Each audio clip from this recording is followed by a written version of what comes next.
Salut la compagnie! Bon, si vous êtes supporter de Paris, vous avez forcément passé une très bonne semaine, puisque entre la victoire face à Dortmund et la déculottée qu'ils ont mis aux Marseillais, franchement, c'était une semaine quasi parfaite. Le seul point noir, c'est l'hypothétique blessure de Mbappé. On ne sait pas si c'est vraiment très grave, s'il est juste sorti et que on le reverra dès la semaine prochaine sur les terrains. L'essentiel, c'est qu'il soit là en Champions League. Même si, ouais, il faut quand même qu'il soit présent pour gagner les matchs en Ligue 1, on est d'accord, mais je pense que c'est surtout en Champions League qu'on a besoin de monter le niveau. Mais en dehors de ça, on va parler du match en lui-même. Et les Parisiens ont éclaté dans tous les compartiments de jeu. Bon, on va peut-être pas parler de la défense, parce qu'il n'y a pas eu besoin de défense du côté de Paris. Ils ont éclaté complètement les Marseillais. C'est incroyable. Déjà, quand tu vois la feuille de match, quand tu vois l'équipe qu'a mis Marseille, ils sont en 5-3-2. C'est vraiment une équipe... Moi, je déteste ça, en fait. Quand tu vois, par exemple, le jeu qu'a proposé Nice la semaine dernière, ils ont réussi à totalement déjouer Paris. Ça veut dire que oui, ils ont concédé des occasions, parce que sur le papier, c'est clair que les joueurs parisiens sont meilleurs que les joueurs niçois, mais ils se sont battus avec leurs armes, et ils ont fait en sorte de se donner une chance de gagner. Quand tu vois la compo de Marseille, tu sais déjà que leur objectif c'est de faire un bus et de tenir le 0-0. C'est vraiment dommage, parce que dans l'idée, même si oui, Paris a énormément dominé par rapport à Nice, Paris avait dominé face à Nice, mais quand même pas autant, on en est à première période, 80% de possession de balles pour Paris. Je crois que dans ma vie, j'ai rarement vu un match à sens unique à ce point-là, même quand des équipes te font surdominer, elles ont quand même le ballon de temps en temps. Là, il n'y avait rien du tout. Et tu vois bien que Paris s'est baladé tout seul. Il n'y avait pas de concurrence. Il n'y avait aucune concurrence. C'était un truc de fou. Ils ont joué à 11 contre 0 joueur en face. Et d'ailleurs, quand tu vois la compo de Paris, t'as l'impression que Luis Enrique, il a réagi à la compo de Marseille. Parce que en fait, on se retrouve avec une équipe qui est notée sur le papier en 4-3-3. En fait, c'était du 3-3-4 ou même du 3-2-5 presque. Parce que tu mets Barcola en milieu gauche. Normalement, il est plutôt attaquant, lui, hein, voilà. Donc tu sentais qu'il allait plus se projeter vers l'avant. Et quand tu vois Hakimi, ce qu'il a fait du côté droit, Hakimi, c'est l'homme du match de toute façon. Il est responsable du premier but, il a fait un coup franc magistral. Et d'ailleurs, c'est là que tu vois que, bah, même si on avait Messi et Neymar qui faisaient quand même des caviars de temps en temps, Hakimi, il est quand même très bon. C'est lui qui tire les coups francs, si je dis pas de bêtises, pour le Maroc. Et là, tu vois le but qu'il met.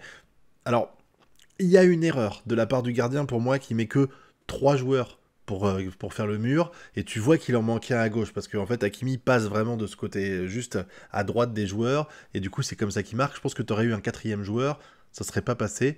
Mauvais choix de sa part. Et puis en plus, les Marseillais peuvent se plaindre un petit peu de ces deux premiers buts mis, parce que le premier, bah, la faute, c'est pas qu'elle n'existe pas, elle est présente. Le joueur, dans l'idée, il est devant Mbappé et il le fauche alors qu'il n'a pas la balle, puisque de toute façon, il a roulé dessus, il l'a perdu. Donc, oui, Mbappé tombe, entre guillemets, je pense qu'il serait tombé tout seul, Mbappé, mais quand même, il tombe sur lui, et lui, en fait, il aggrave la situation. Donc, je peux comprendre, en fait. Je vais pas parler d'erreur d'interprétation, mais je vais parler d'interprétation de la part de l'arbitre. Ça se siffle pas. Je pense que dans les deux cas, c'est pas non plus un hold-up. Il y a le coup franc, il y a le but. Et sur le deuxième but, j'ai un petit problème avec ça parce que j'ai le sentiment que Dembélé est hors jeu. Pas sûr, hein. Et puis en plus ça dépend de si tu prends en compte, est-ce que tu considères qu'il est hors jeu parce que au moment où la balle est repoussée, parce qu'en fait ce qui se passe c'est que Hakimi fait une frappe de dingue, magique. On peut considérer que c'est une relance entre guillemets malchanceuse de la part du gardien, donc voilà. En tout cas, même si ces deux premiers buts pourraient éventuellement faire polémique, les deux autres pas du tout. Et puis de toute façon, vu la physionomie du match, personne n'aurait pu penser que Marseille avait une chance de tenir, hein. Et là, on va arriver un petit peu sur les détails, parce que là, j'ai parlé en gros du match, mais on va aller un petit peu sur les détails. C'est incroyable de voir cette maîtrise du milieu de terrain de Paris. Ça, c'est un truc de fou. Des fois, ça nous arrivait avec Verratti, genre contre le Real Madrid il y a 2 ans. C'était fou ce qu'avait fait Verratti pour ce match aller. Et là, en fait, tu vois que Ugarte, on l'a payé 60 millions. Et il y a beaucoup de gens qui disaient que oh, Ugarte, 60 millions, c'est un peu cher pour ce que c'est, on sait pas trop, il a jamais rien confirmé encore, etc. À ce niveau-là, en tout cas. Quand tu vois le résultat final, Ugarte, il les vaut ses 60 millions. Il en vaut même beaucoup plus quand tu vois qu'à côté de ça, on a payé 100 millions à Kolo Muani qui, pour l'instant, je trouve, ne justifie pas son prix. Il est pas mauvais non plus, mais il n'y a pas un moment donné où je me suis dit, waouh, c'est une vraie plus-value pour le match, enfin pour l'équipe. On verra plus tard, mais Ugarte, il fait le bonheur de l'équipe, c'est incroyable. Je veux dire, et c'est pas le seul, hein. Ses interventions, lui, même Barcola en rôle de milieu, il a quand même plutôt bien géré. Ses interventions ont été incroyables à chaque fois. Le nombre d'interceptions que les milieux de terrain ont fait pour étouffer le jeu marseillais, je vous dis, ça m'a rappelé contre le Real en match aller avec Paris, où l'équipe du Real n'a pas existé. Dès que la défense faisait une passe au milieu de terrain, bam, t'avais un Parisien pour la intercepter. Là, c'est ce qui s'est passé. À chaque fois que les défenseurs ils galéraient contre Paris, ils repoussaient la balle comme ils pouvaient au milieu de terrain, chaque fois t'avais un Parisien pour la récupérer. Et ils se battaient pour le ballon, c'était incroyable. Même les attaquants, des fois, ils revenaient, ils repliaient pour récupérer les ballons très haut, et ça c'était incroyable. C'est ce qu'on veut en fait, c'est voir cette maîtrise technique des joueurs qui éteignent complètement leurs opposants. Il n'y avait pas d'adversaire sur le terrain. Je l'ai déjà dit, mais c'est encore plus probant quand tu vois le nombre de milieux de terrain qui récupèrent la balle. Ça prouve que le travail des attaquants est très bon parce qu'ils sont agressifs sur le ballon, même quand c'est les défenseurs adverses qui ont la balle. Du coup, les défenseurs adverses, ils peuvent pas relancer un peu comme ils veulent au milieu de terrain. Et les milieux de terrain parisiens, ils étaient tellement au taquet que ils ont fait le taf, quoi. Ils ont fait le taf. Et comme j'ai dit, la seule ombre au tableau, c'est vraiment le fait que Mbappé blessé. Et du coup, ça a permis de faire rentrer notre cher ami Ramos. Et on avait beaucoup de gens qui avaient dit, par exemple, que Ramos, il avait peut-être pas le niveau. Et il y a beaucoup de gens qui disaient, ouais, mais c'est parce qu'on lui fait pas de passe et tout. Deux caviars. Deux caviars pour lui aujourd'hui. Ça, c'est vraiment le bon moyen de prouver que, je dis pas que c'était faux, mais en tout cas de déjouer tout ça et de dire, ah, vous avez vu, finalement, on fait les efforts, on passe la balle à Ramos.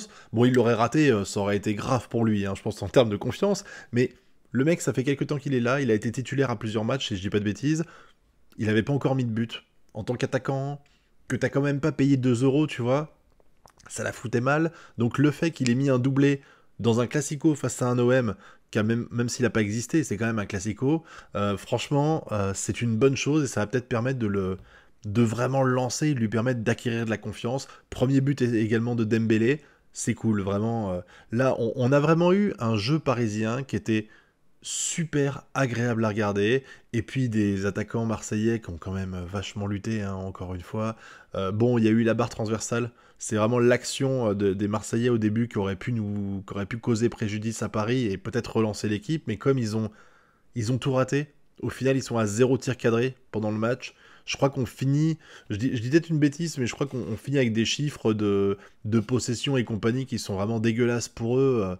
On est dans un truc du style, je crois que c'est 77% de possession de balle au final, alors que, comme j'ai dit, on était à 80% la première mi-temps, et après on a quand même, il y a Solaire qui rentre, il y a quand même des joueurs, tu sens que il était tranquille Enrique et qu'il a fait tourner un peu l'effectif, et même en faisant tourner, ça se passait plutôt bien pour l'équipe. Bon, Solaire a pas eu le temps vraiment de faire quoi que ce soit, mais voilà, même Skriniar, qui a été pas mal décrié récemment, là, il a fait le taf aussi, pour montrer un peu.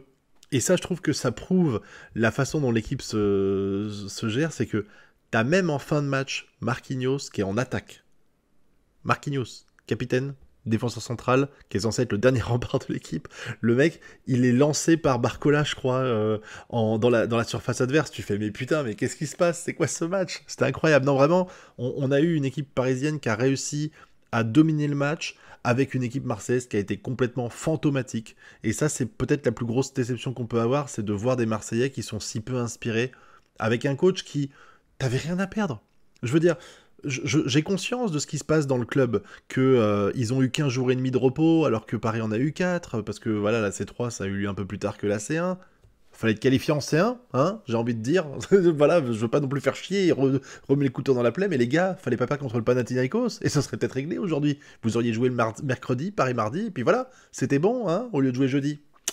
Ou vendredi, je crois que c'est vendredi qu'ils ont joué, je sais plus. Voilà, enfin, voilà, je peux comprendre que ça soit problématique. Il y a effectivement un problème actuellement en interne avec tout le remue-ménage, le changement d'entraîneur, le président qui se met en retrait et tout ça, mais c'est extra sportif. Vous êtes sur le terrain, l'entraîneur n'avait aucun risque à prendre. C'est pas comme s'il était sur la sellette, il se doute bien qu'il va pas rester. Donc il pouvait tenter des choses. Et en plus de ça, il y avait le souvenir de la semaine dernière, avec Nice qui a joué à peu près de la même façon que Marseille, mais qui a quand même, qui était beaucoup plus tranchant, beaucoup plus agressif, et puis évidemment beaucoup plus réaliste. Donc, même si tu sais que ton équipe, elle n'a pas le niveau pour affronter Paris en termes individuels, tu fais une stratégie pour les contrer. Il n'y a pas eu de stratégie. Il y a eu un putain de bus, et qui a complètement fail dès le début, et qui a fait que, bah, quand tu prends un 0 à 8 minutes du jeu, bah, il n'y a plus rien à tenter, quoi. Mais en tout cas, Paris nous a montré encore une fois un niveau incroyable. S'ils jouent comme ça à tous les matchs, c'est 35 victoires qui vont... Enfin, 35, non, pas autant. C'est une trentaine de victoires d'affilée qui vont arriver. Évidemment, ça n'arrivera pas, hein, mais bon, on peut toujours rêver. Avec un Hakimi qui, pour moi, est clairement l'homme du match. Il a vraiment été dans son rôle de défenseur. Enfin, c'est... Défenseur latéral, ça l'est pas vraiment, mais t'as compris l'idée, voilà. Il adore, tu vois en plus que l'entente se passe très bien avec Dembélé, et même après, quand Dembélé est sorti et Kolo Muani après la relève... Attends, il était encore là, Hakimi? Je sais plus.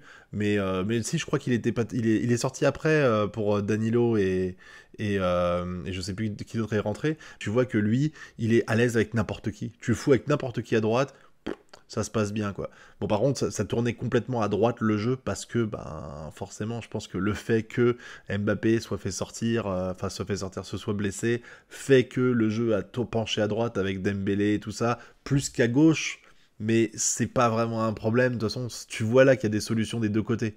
Même si Mbappé manque, ça s'est très bien passé sans lui, et c'est cool parce qu'il y a beaucoup de gens qui s'en inquiètent de ça, justement, de la Mbappé dépendance, et en fait, j'ai le sentiment que bah, on l'a déjà dit la dernière fois, mais cette équipe, en fait, avant, elle avait des individualités offensives qui permettaient de faire la différence. Aujourd'hui, la différence, elle vient de partout. Elle vient de Ugarte qui te pique tout au milieu de terrain. Elle vient de Barcola qui fait des trucs incroyables. Là, il était pas dans son poste de prédilection et il a fait des trucs vraiment formidables à gauche. Elle vient de Dembélé qui te fait des courses dingues sur le côté droit. Elle te vient même de Kolo Muani qui a été quand même un peu plus tranchant aujourd'hui qu'il ne l'était avant. Vraiment, les solutions, elles viennent de partout. Elles viennent de partout. Et ça, c'est vraiment nouveau par rapport à l'année dernière où t'étais vraiment obligé d'avoir une individualité d'Mbappé, de Neymar ou de Messi pour réussir à porter l'équipe. Et aujourd'hui, bah, j'ai vraiment le sentiment que toute l'équipe va dans la même direction, que toute l'équipe se serre les coudes pour avancer. Comme je l'ai dit dans la dernière review de match face à Dortmund, j'ai l'impression en fait que c'est un collectif qui roule sur l'adversaire et pas juste 2-3 individualités. Et ça, c'est ce qui va permettre de gagner des matchs et ce qui pourrait permettre d'aller loin après en Champions League. Tout dépend de sur qui on va tomber et puis miracle peut-être gagner, mais ça j'y crois pas. Aujourd'hui, on va pas non plus vendre du rêve. Voilà, mais en tout cas, les matchs que j'ai pu commenter, parce que ça fait pas longtemps que j'ai relancé la chaîne foot, mais les matchs que j'ai pu commenter de Paris, et que j'ai regardé et analysé un petit peu plus en détail par rapport à d'habitude, sont très très encourageants pour la suite. Si ça continue comme ça, on avait peur l'année dernière à cause de la Coupe du Monde qu'elle allait tout niquer, et c'est ce qui s'est passé, mais là si ça continue comme ça, il n'y a pas de Coupe du Monde qui pourrait gêner, donc on pourrait vraiment finir sur une année masterclass, avec pourquoi pas, imaginons, que si jamais tout se passe bien, que Mbappé se sent bien dans le club et tout ça, peut-être une prolongation, et on continue sur un long truc pour essayer de construire l'équipe un peu comme a fait City, pour au final décrocher la C1 dans quelques années. Sans un malentendu, elle peut tomber cette année, on sait jamais, mais je vais pas parier là-dessus, mais en tout cas, vraiment très beau match. Très beau match, très beau collectif. Vivement la semaine prochaine, qu'on puisse voir la suite avec la prochaine journée de Ligue 1, et en plus, je crois, dans 10 jours, le prochain match face à Newcastle, si je dis pas de conneries, je me trompe peut-être, à vérifier. Mais en tout cas, j'espère que cette vidéo vous a plu. Si c'est le cas, vous connaissez la chanson, le pouce bleu, l'abonnement et le partage. Et donnez-moi votre avis sur ce match aussi, ce que vous en avez pensé, si vous êtes confiant pour la suite de tout ça. J'attends de savoir. En attendant, je vous dis à très bientôt pour de prochaines vidéos. Tchuss!